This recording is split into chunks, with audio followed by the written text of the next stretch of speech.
keeping the heartbeat of the city healthy with health tips and benefits from real doctors in the area. This is Health Help.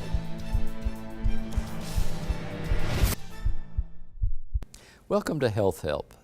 I'm Jim Perkins with Wellmont Diabetes Treatment Center, and today we're going to talk about the prevalence of diabetes in our area and a little bit about why. Now, we talked earlier about the prevalence in the country. 29 million folks have type 2 adult diabetes, with 21 million of those diagnosed. The other 8.1 million are undiagnosed. That's a lot of folks. You look at the prevalence in our country and it's 9.3%. Now, the statistics that I'm giving today are off of one particular study. If you really look around, you can find that they vary a little bit. In our country, the study I'm talking about today shows Tennessee as the second most prevalent state with adult type 2 diabetes.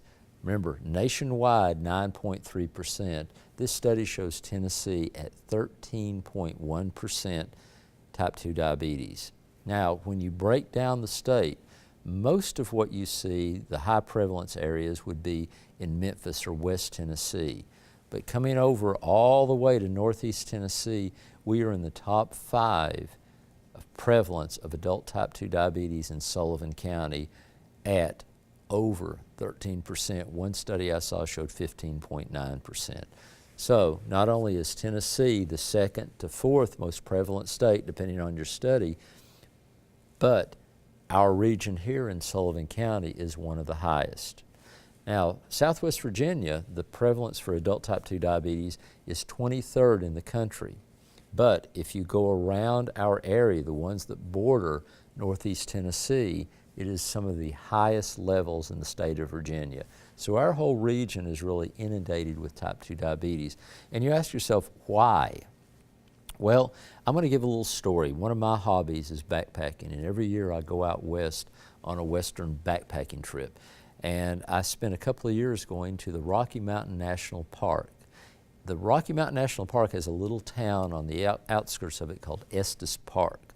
And if you think of Gatlinburg, what Gatlinburg is to the Great Smoky Mountain National Park, Estes Park is to the Rocky Mountain National Park.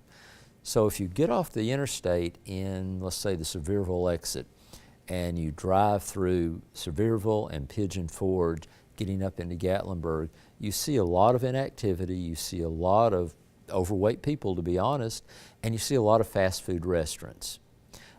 You get off the interstate outside of Denver, going toward the Rocky Mountain National Park, and you go through a town called Longmont.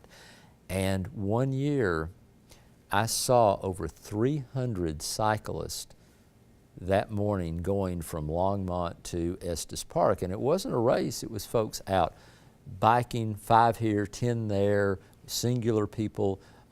Everyone was active. You see a lot of runners, you see a lot of just outdoor activity, which lends itself to greater degrees of physical fitness and health.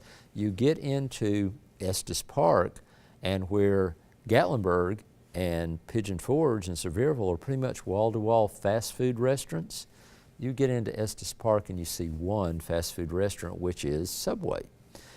That's one of the reasons why we see so much in our area, the historical ability of good old Southern cooking and biscuits and gravy. You see a lot of that in our region that you don't see out west. You also see more inactivity. The lifestyle that we live is not conducive, for the most part, to great degrees of activity and outdoor life, where in Colorado you do. Colorado currently has 5.3% type 2 diabetes. It is either number 1 or number 2 least amount of diabetes in our country. And those are the reasons why. A lot of the states that you see low levels of type 2 diabetes are Utah, Arizona, western states that lend itself more toward an activity level. So we've talked before about diabetes and what you can do in embracing it, and we will be talking in the very near future about things that you can do to enhance your ability to delay long-term complications and possibly delay diabetes if you only have prediabetes. Two of those things are proper nutrition and fitness, weight loss, exercise. So those things lend itself to Colorado, not so much here in Tennessee.